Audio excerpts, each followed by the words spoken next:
Thank you, everyone, for coming to our January meeting. Today, we're honored to have Tom Moore, Senior Fellow at Center for American Progress, CAP.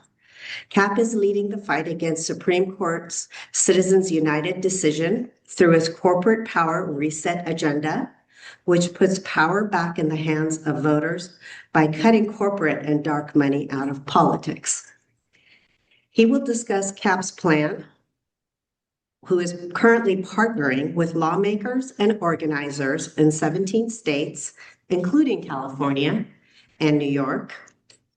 In Montana, a 2026 ballot measure signals a new wave of corporate reform, revising corporate powers and limiting billionaire spending through super PACs. Tom, thank you for joining us. You have No, the thanks, I appreciate it. No, it's my pleasure. Thank you for having me, and thanks for giving me the opportunity to share this with you. I am bringing rare good news. There's been nothing but bad news in the last 16 years since Citizens United was decided. I was at the Federal Election Commission for 7.5 years working for a commissioner there, and it was just one defeat after another at the Supreme Court. And she sent me off to go bang on Citizens United and see what I could chip off of it. And I came up with this at CAP about 2 years ago. And basically, it's a weirdly simple idea. Um, States create corporations. We think of them as being like, General Motors or General Electric, just being like these multinational U.S. corporations.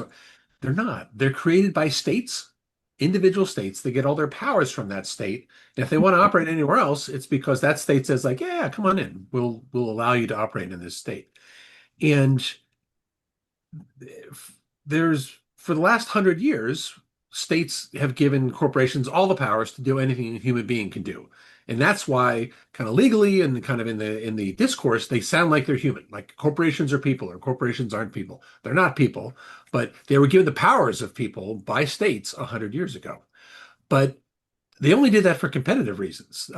They were throughout the 19th century, states were very suspicious of corporations, and they gave them very short lists of powers. It's like you can be a railroad, and you can exist for 20 years, and you can build your railroad from point A to point B to point C, and that's it. And if you went beyond that, very bad things happen. You could get your charter yanked. You're operating beyond your powers that the state had given you.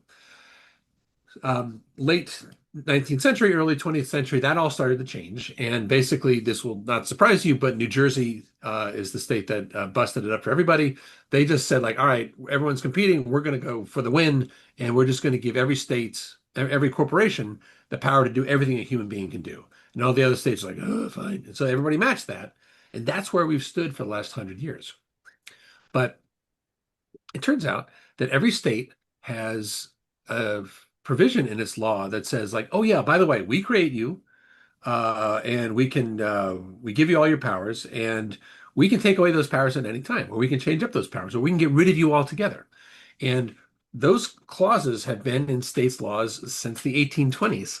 And the Supreme Court has said since the 1820s that because those clauses are in there, that states have almost unlimited power to set the powers of the corporations that they create. Uh, it's but it's just kind of sat that authority has sat unused for the last 100 years because corporations got all the powers and that's where it went. So 16 years ago, when the Supreme Court decided Citizens United is a nonprofit Virginia corporation that was given all the powers to do everything that a human can do under Virginia, nonprofit law. And so the Supreme Court looked at that and said, like, well, you've been given all the powers to do anything a human can do. So that, I mean, humans have the power to spend in elections. So you must have the power to do that. All right, let's take a look at whether the state can regulate your right to do this thing that you've been empowered to do. And decided that they couldn't. That basically they sued the Federal Election Commission, and there was a statute and a regulation that said you cannot spend, corporations can't spend in politics. And the Supreme Court said, like, no, no, no, they have a right to do it. If they're spending it independently, it can't be corrupting as a matter of law. It can't even create the appearance of corruption as a matter of law. Those are ridiculous conclusions, but those are the ones that we're stuck with.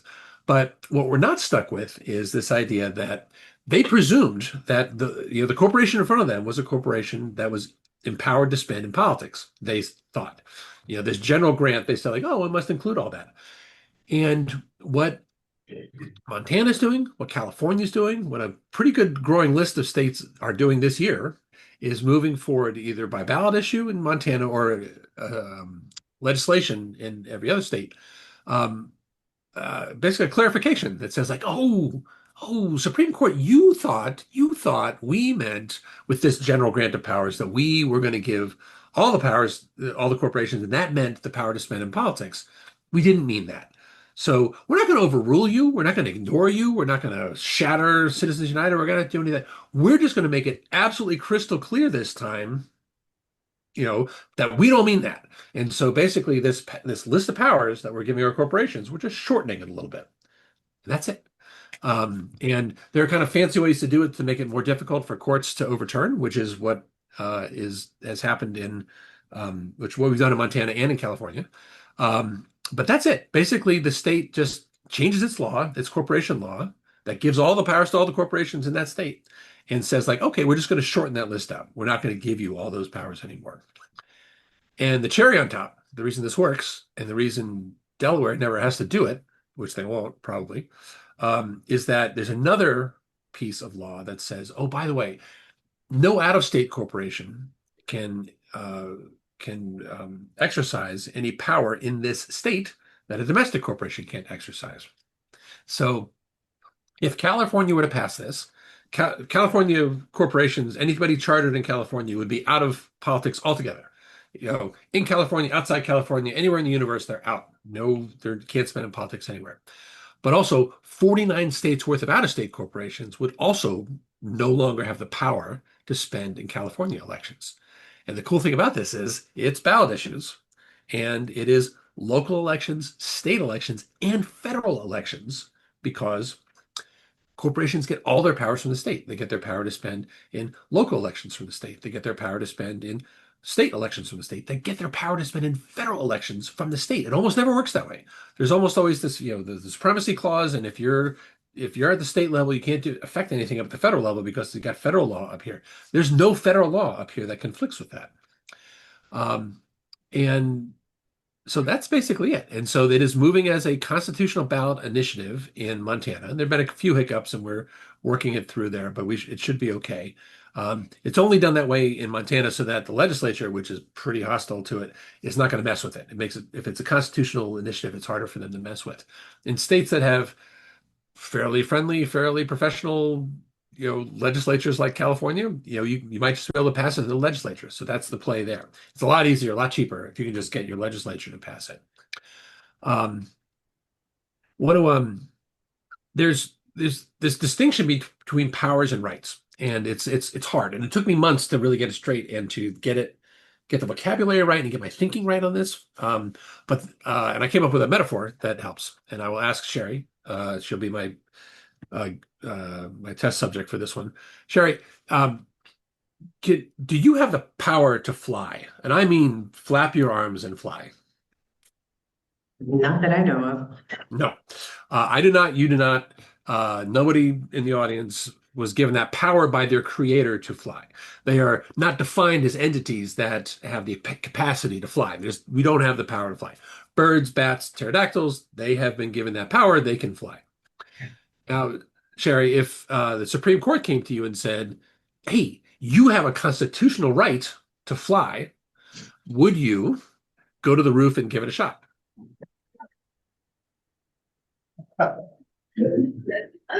No. No, that would be extremely ill-advised because, and this is it's funny, but it's a really important point. Whatever a court says about your right to do something, if you're an entity that doesn't have the power to do it, it doesn't matter. It doesn't matter what they say about your rights to do it. The reality is you still can't do it. It would be very ill-advised to go to the roof and give that a shot. Same thing with corporations. If a state just says like, oh yeah, we are changing what corporations are in this state and what corporations from other states can do in this state. And here's the list of powers. It doesn't include that. They're just not able to do it. So a court over here can't really say like, well, we're going to, we're going to give them the right to do it, so they've got to be able to do it. It's like that's not how that works. Um, One way to think about it is, people don't get their powers from the government. We are born totally empowered. We give power to the government in a democracy. That's the way a democracy works. But corporations start from zero and are given all these powers from the government. People, start here and they start at 100, and usually most laws we ever see are regulations in some way. You can't do this. You have to do this. This is banned. This is restricted. This is regulated.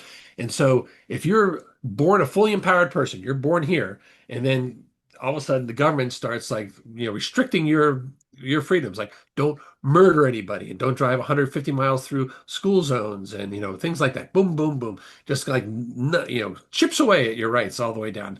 And when a government goes too far on that, the Supreme Court can say like, whoa, whoa, no, no, no, that you can't do that. That's you've infringed this person's right in a way that the Constitution doesn't allow. You're not allowed to do that. So when the court says that, then it's like, okay, well, I could do it, and then they passed this thing and I couldn't do it, and now the Supreme Court has said that they can't enforce that, so now I can do it again. The status quo gets restored. This is an entirely different authority that the state has. This is this affirmative power granting authority. It's creation authority. It's saying, we grant you these powers. We are giving you these powers. There's no restrictions there. It's all positive and affirming and affirmative. And so if there's been a regulation that had these pieces to it, and you add something to it and the court says no, no, no, you can't do that, it's just gone. And the status quo is preserved. If you're giving out powers to your corporations and there's this fourth power down here that a court really thinks that you ought to give, the courts don't have a tool to do that. Courts hold erasers, not pencils. The only ones that can write anything into the law is the legislature or the people acting as the legislature through an initiative. And so because it's in this area, it's exercising this power that the state doesn't exercise very often, and doesn't make changes there very often, courts don't have any of the tools that they usually have. It actually, I mean, I don't know, I've been, one of the things I'm doing this year is I'm trying to get these bills moving and trying to, talk to as many people as I can, but I'm also kind of wargaming what the litigation is going to look like. It's possible that courts don't have any jurisdiction here, because if they don't have a remedy, if a court doesn't have a remedy, it doesn't have jurisdiction to do anything with the case. And it's not clear that they can order a state to give powers to their corporations. It would shatter, it would not just be like, oh, a campaign finance regulation got like wiped off the books on the edges there. This would shatter corporation law in this country. This would break 200 years of foundational corporation law. It's an entirely separate, foundation of law that this is built on, and it's really important stuff. And they would have to just, I mean, basically everything you learned in Corporations 101 in law school on the first day would change if they actually managed to overturn this. And I've been finding a couple other things, the way state constitutions are built, that it could actually, if they do that, it could actually erase the authority of a lot of states, including California, to create corporations at all. And it might actually cause the validity of all the corporations they've ever created to be called into question if the court does this, because it would be a hugely extreme step that I don't think the court wants to take, because it would actually break way, way, way too much. But that's it. I've seen a bill come from Legislative Council in California. It looks good. It's actually a lot more simple than others that I've proposed. They did a really nice job with it. They got it.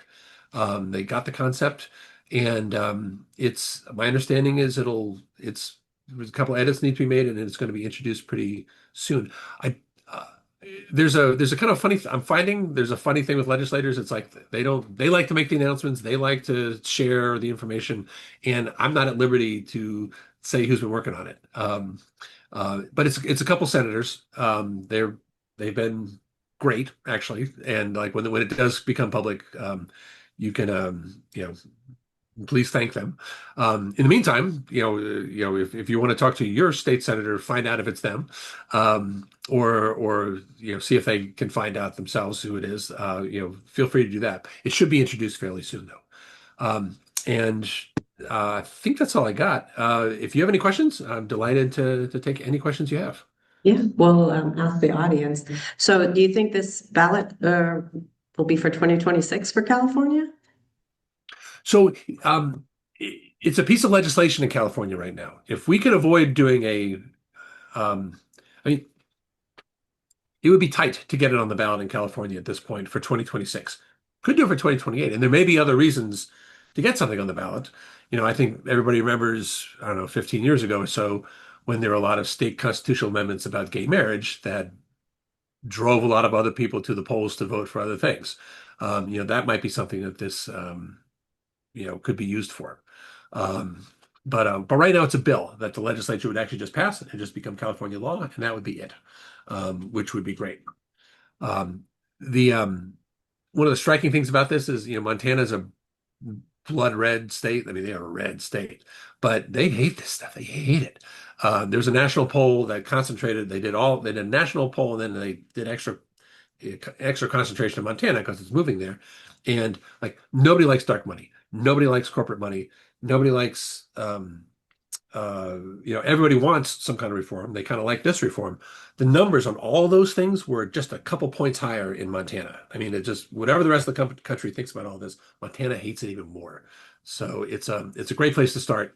Um, if California would like to not be shown up by its smaller eastern brother and wants to race ahead with this, I'm all for that. But right now, Montana's in the lead. Okay, great. Audience? Let me explain how we're going to do it. Okay. Does that have a name yet? Just a minute. Let me explain how we're going to do the questions. Because for him to be able to hear us, he can't hear when you're back there. So I'm going around with my phone, which is on Zoom. And you're going to, so when you raise your hand, I'm going to come and you're going to ask the question here, which we should be able to hear through everything, but Tom will be able to hear it too. That was the critical thing. We didn't want to have to repeat every question. So raise your hand. I'm going to come back. And I think you may have to mute, but we'll see. We're worried about feedback, but let's see how it goes. Okay. So I'll come back to you.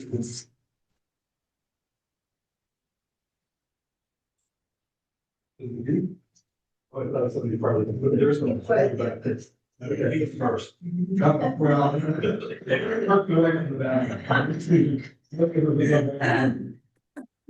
Okay. So my question, we're getting feedback. You have to mute up front.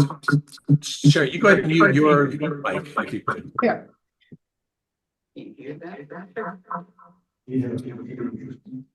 There we go. Are you there? Let me That's still a problem. and actually, and Sheriff, you This mute worked your earlier. speaker also. Let's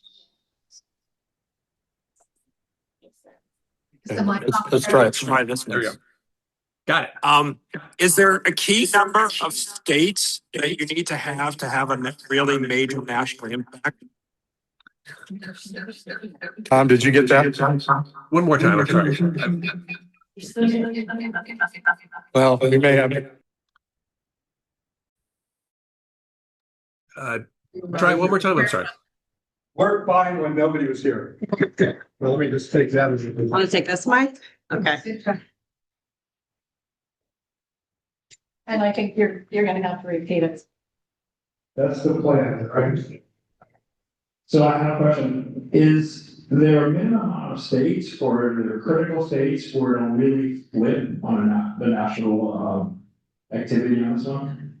Yeah. So no, there's not. I mean, if for some reason Montana is the only state that ever passes this, Montanans will be delighted because they will have gotten all corporate and dark money out of all of their elections and their ballot issues.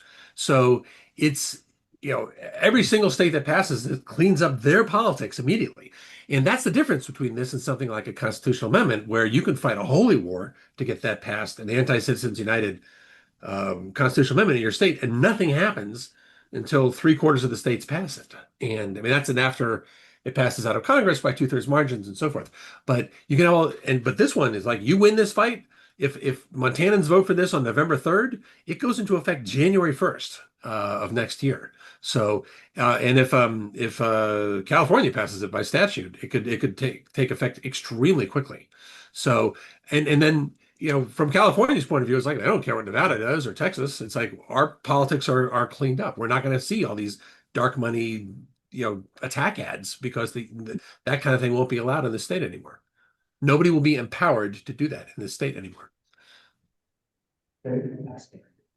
Um, Actually, one thing before we get to the next question, one thing I do want to emphasize, and this is something that gives progressives some pause, and it gave folks at the Center for American Progress pause.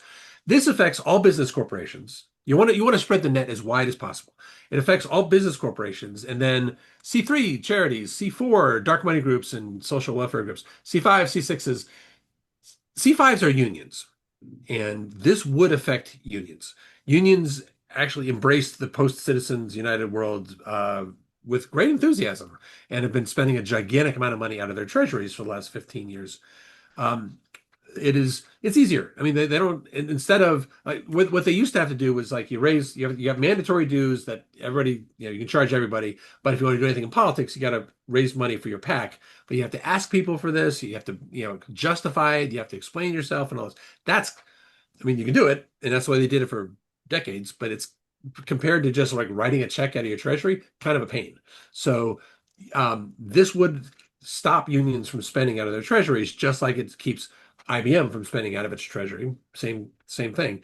Everybody would have to move their fundraising to PACs. There are plenty of good C4 groups that spend money in politics. You would no longer be empowered to do that. You would have to move it to a political action committee, a PAC, if you want to do that. So it's something that, the only way to do it and keep it legal and keep it fair really is to make sure that it affects everybody, but everybody, that includes unions. Thank you, Don. Yeah, this may be an unlikely scenario, but I'm just curious whether for states that pass this through legislative action, can these actions be referended? I'm sorry, I missed it. Can these laws that are passed in legislatures be referended? Can people try to overturn them? And that happens not infrequently at a local level. You're gonna write it and repeat it for me. Can they be referended? Is basically her questions. Can these laws be referended? Yes, absolutely. And depending on the state, you can either write it into your state constitution, which is what Montana's trying to do, or just write a statute, which is cool. It'll work, but it's a little more. It could be changed up by the legislature over the years and so forth, or rescinded, which if you're in a very hostile state. But yeah, absolutely. It can go. It is. That's the thing about it. It's just regular legislation.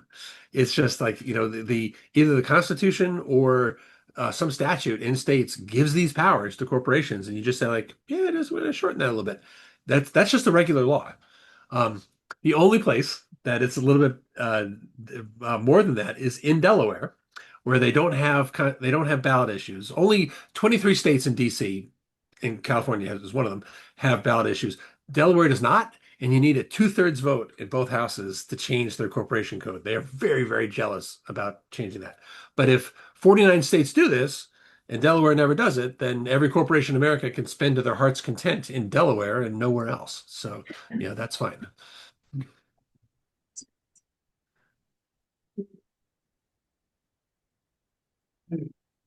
Curious if there would be any unintended consequences. For instance, corporations fleeing the state to other states that might have a more favorable view of this whole thing. Sure. Yeah, so there's a couple thoughts on that. One is it's like, if you're a big corporation, you are probably incorporated in Delaware already. I went and looked at California's largest corporations. All the big ones you think of, they're all Delaware corporations already. Apple is not. I believe Apple is the only one that's actually incorporated in California of the big multi-billion-dollar corporations.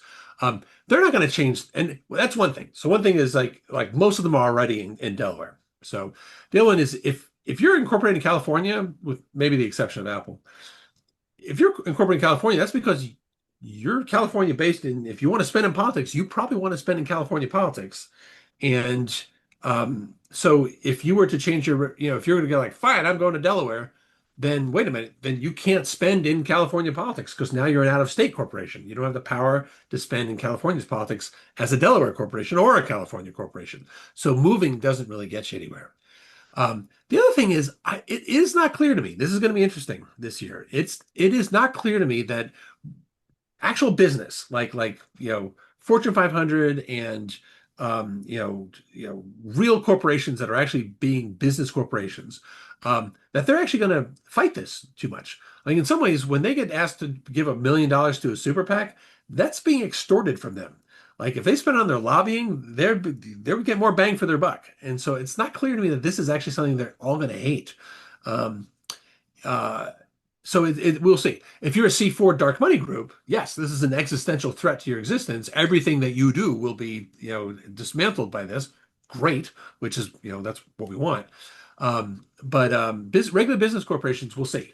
But like the Chamber of Commerce, these business organizations, those are the C6s. They would also be out. So that's actually how the Fortune 500 tends to get its money into politics, is not because they can keep their hands clean by giving a big membership, by paying membership into the Chamber of Commerce, and the Chamber of Commerce spends the money in politics. This would actually knock that out. But again, moving isn't going to help you there. Okay, work my way up here. How would this affect billionaires like Elon Musk and his foundation? Yeah. So this is not an this is, I get this question a lot, and my snarky answer is, look, one miracle at a time, okay? But there's this gets corporations and C4 dark money corporations, out of the business of spending in politics. That's great. It does not change what super PACs do or how they're defined or what they can do. They will still be able, under this single reform, they would still be able to bring in as much independent money as they want and spend it independently, however they want. But what we've seen in the post-Citizens United era is it's not just super PACs. Super PACs actually have to disclose their donors. They are political committees. They register with California or they register with the Federal Election Commission, and they have to say where all their money comes from and where it goes. The problem is, if you've got that in combination with a dark money C4 group, the only name that they disclose as being their donor is the C4 dark money group. And so basically what we've got right now is extremely wealthy individuals they're able to launder their money through a C4 group to a super PAC, and then the super PAC spends the money. That would stop. You would not be allowed to do that anymore. Elon Musk in 2024, it was very unusual that he actually wrote a big honking check to a super PAC and put his name on it. That is not what we had seen, more or less for the last 15 years. And earlier in 2025, when he did the same thing in a Wisconsin Supreme Court race, that really became a big issue. And that hurt the candidate that he supported because people were not wild about the idea of him buying that election. So it won't stop. It won't stop super PACs. It won't stop an incredibly wealthy individual from throwing money through a super PAC and throwing it into our system. It will stop them from doing it anonymously. There is a separate reform that is attacking this, and I think the two of these together, Center for American Progress has embraced this idea as doing them together. This one's our idea, so we're pushing this one particularly hard. But Larry Lessig, he's a professor at Harvard Law, he engineered a ballot issue in Maine, which kind of attacks the whole super PAC thing and says no, we want to regulate them as PACs, just $5,000 in, $5,000 in, and just whatever else out. But you can't have these unlimited contributions. That lost in federal district court real fast, and it's before the First Circuit now, and they're thinking about it. I wrote an amicus brief in that case supporting that interpretation and the kind of that approach to it. But his thing wouldn't solve dark and corporate money in politics, and my thing doesn't solve super PACs, but the two of them together would actually be a pretty complete solution.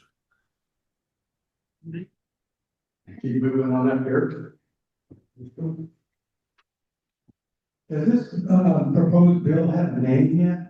And how would we reference it if we wanted to hammer more, representatives in the legislature, state legislature? I think the name that I've seen on it is the California Corporate Power Reset, CPR. You know, get the heart of democracy started again. So that's it. It does not have a bill number yet. It has not been introduced, but it is just about ready to go.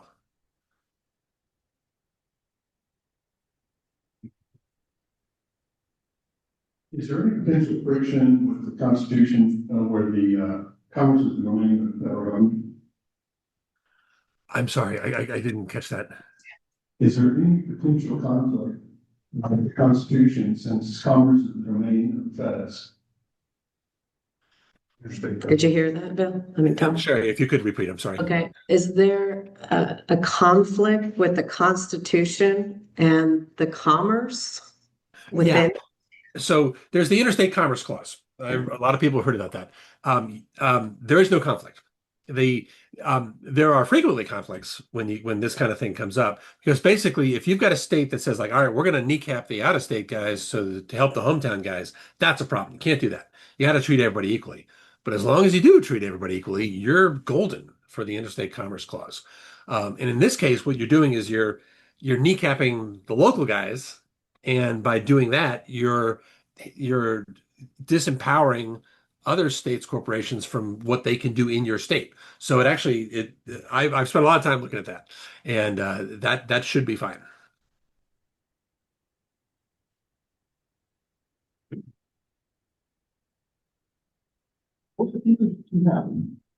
What can we do to help? You can start calling your state reps, your state senators, and saying like, "Hey, I heard this is on the way. I want you to find out everything about it, and I want you to support it."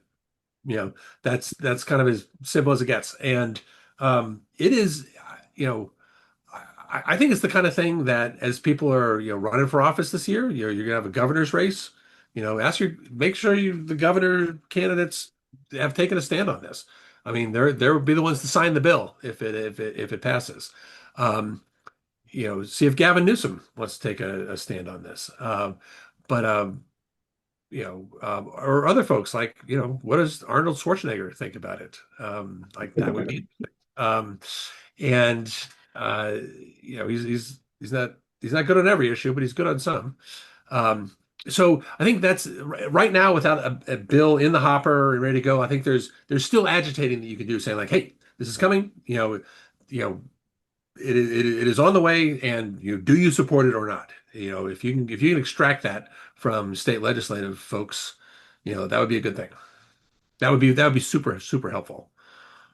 I have a couple questions. I'm wondering about what the time frame would be to get this passed, what they expected, how long they think it will take. Yeah. Whether there's any opposition. How much opposition is there? Where that? Yeah. So let's see. In Montana, not a lot of organized opposition. I think maybe we'll wait till it gets clear for the ballot. We start collecting signatures and so forth. But it's going to be one of these things that's like term limits, where it's like wherever it's on the ballot, it'll pass. So like if we can get this onto the ballot in Montana, it's going to pass. The guy organizing it there is trying super hard to be not bipartisan about it, but nonpartisan about it. He says, look, if I've got unions complaining on one side and the Chamber of Commerce complaining on the other side, that's pretty much the lane I want to be in. Everybody will know that it's not advantaging one side or the other. There's not some secret plan to help unions in any of this.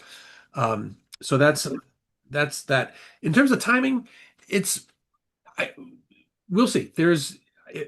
If Montana passes this, that will start the court case.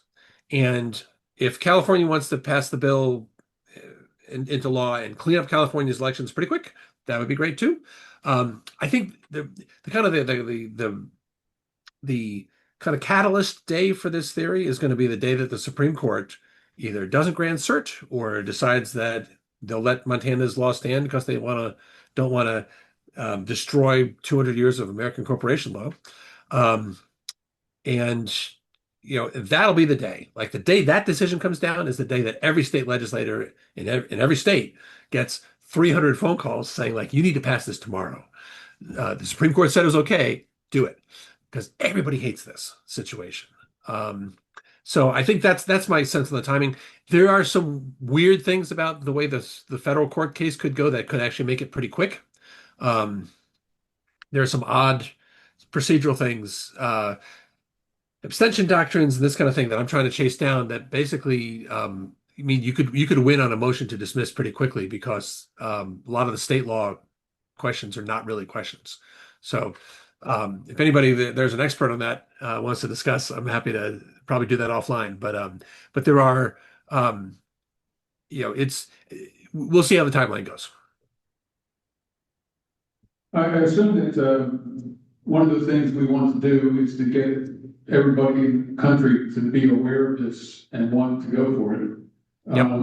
I'm curious if you talked to, Citizens United that issue one, in order to get their, they seem to be completely unaware of it at this point. No. On the contrary, issue one paid for a poll just for this effort in October, and they have endorsed the Montana effort, and Citizens United has also endorsed the Montana effort. And Citizens United is kind of funny. They're actually their job. I like them. I like the folks there. They're friends, but their job is not to end Citizens United. Oddly, it is their political committee. Their job is to elect Democrats on the issue of ending Citizens United. So talk about ending Citizens United and get elected to office as a Democrat, and then we'll talk. And so it is a slightly different thing, but issue one's good. Public Citizen has endorsed it. I'm still working on groups like, hoping to get Legal Women Voters, I'm hoping to get the ACLU, because this is not a speech issue. This is a corporate capacity issue, which really is very, very different.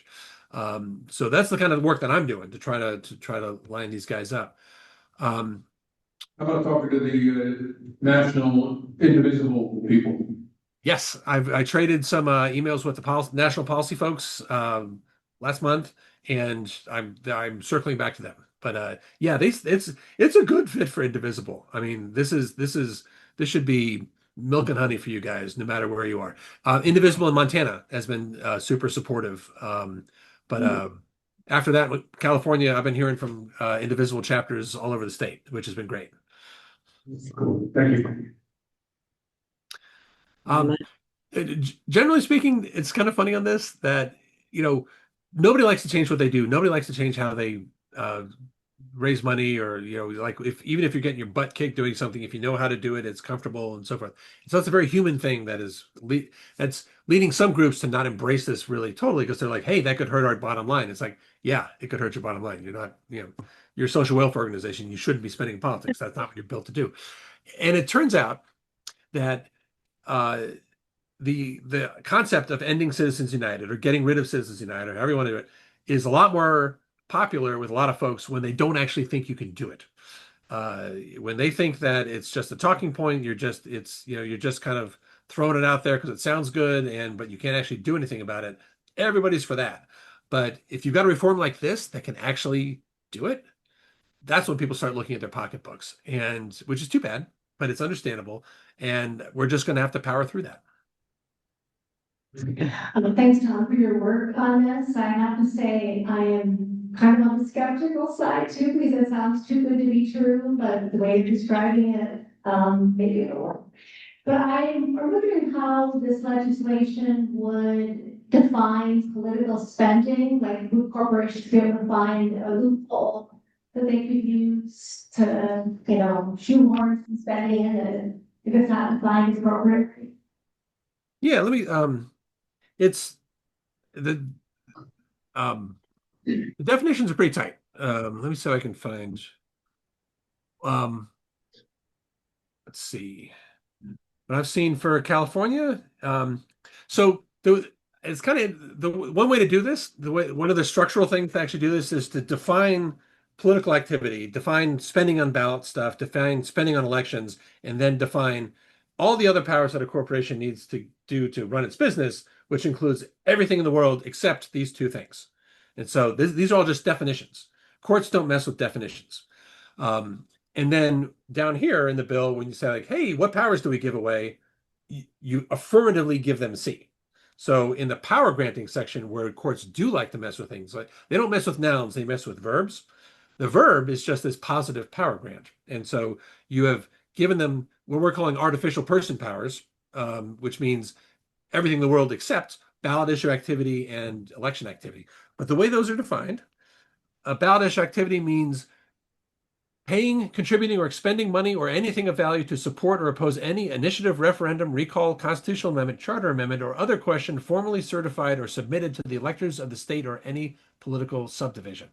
So that's ballot issue activity. Election activity means paying, contributing, or spending money or anything of value to support or oppose a candidate, political party, or political committee. So those are pretty tight.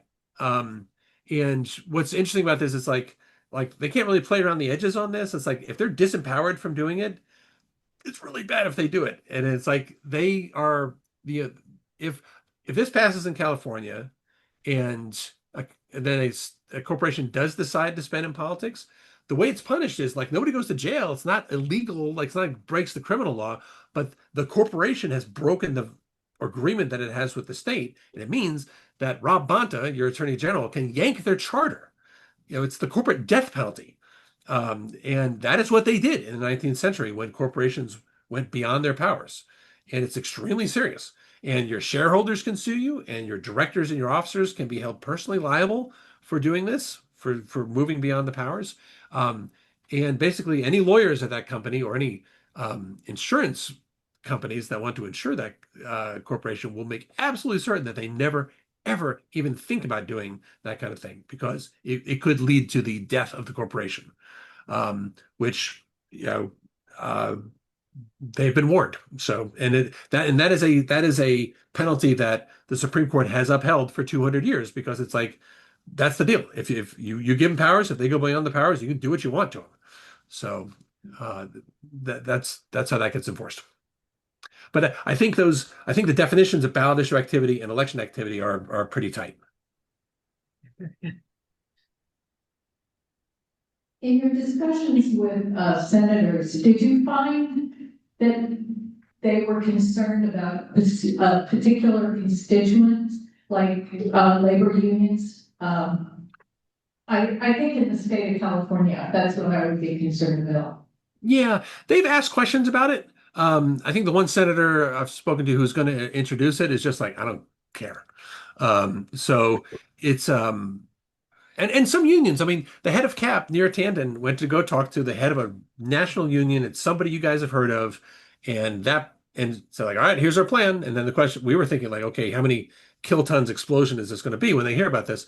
And the answer was, it's like, oh, that's great. Nobody likes dark money. Come brief us on this. Like we were shocked that, but it's like there are all kinds of reasons why unions might not like it, but it you know in this kind of hey, we get to spend out of our treasury era, they embraced it, but corporations embraced it even more, and all this dark money, all this corporate money that's being spent in opposition to labor is outspending of something like depending on the state, 6 to 1, 15 to 1. I mean, it's crazy how much labor is getting outspent in this current regime. So, they are good deal makers and they know how to do the math. And, even though it might lead to some disruption in how they do things, arguably they could be better off if we go back to a pre-Citizens United era.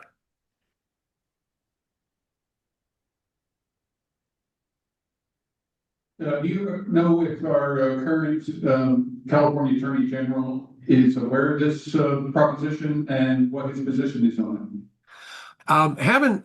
I've been waiting on that one just a little bit. Rob Bonta is a good guy. He went to college with my wife. They were close pals actually. So I've not played that card yet, but and his wife's a senator, I believe, either representative or senator. I have not, but it would surprise me if he did not embrace this, but we'll see. Okay, how are we doing? Any other last questions? I didn't have to do this much. This is great. You said that if Montana passes it, then it'll go to court. And we've had very bizarre Supreme Court. Do you see any way that they would dispute that?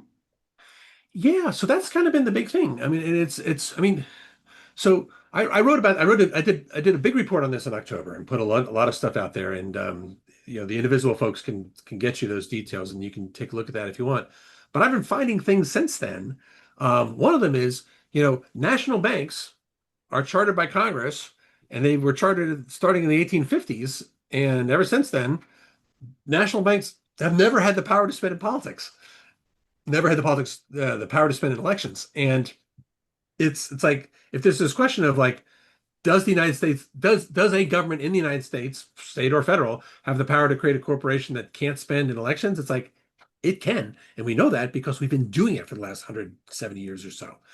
Um, and there are like this thing, 25 states basically have something in their constitution that says words to the effect of we have this section gives the state power to create corporations, and uh, but it has to, and those corporations can be amended or gotten rid of or so forth. It's all in the same place. And so it's a grant of power to the state to create corporations, but it's a grant of power to only create corporations that they can change up if they want to, which, if you think about it, when these were all passed 100 years ago, it made sense because it's like people were really afraid that corporations are just going to be given the store and run off with everything, which is what has happened. So these clauses are there. And so if the Supreme Court says like, oh, you guys can create all the corporations you want, but only ones with this list of things that you can't change about their speech, however they want to do that, if they wanted to flip Montana and say like, no, no, no, you can't create corporations that way. Um, this provision kicks in 25 different states. And these states are like, well, we can only create corporations where we get to change it up however we want. And you're telling us that under the Constitution, the only kind of corporations we create are some different kind, which means we don't have any power to create corporations. The only kind that we can create, we're not allowed to create. So we're out of that business.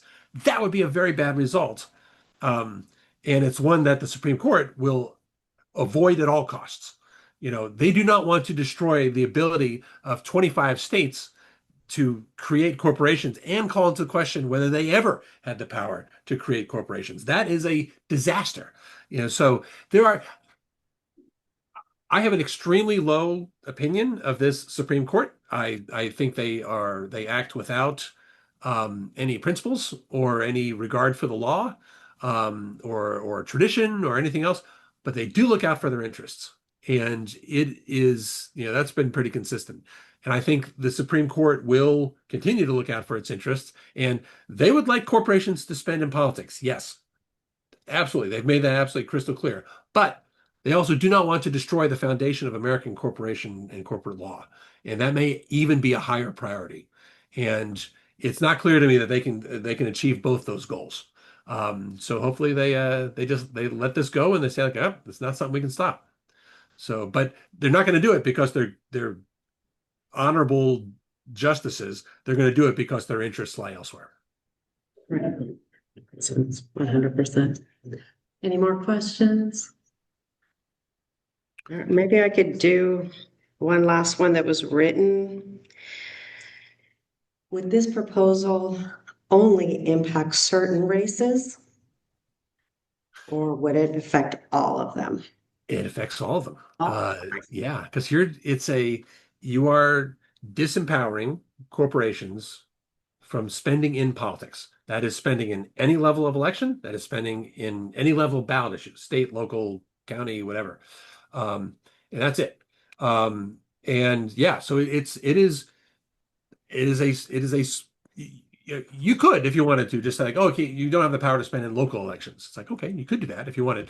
This has been constructed carefully to take them out of all of them.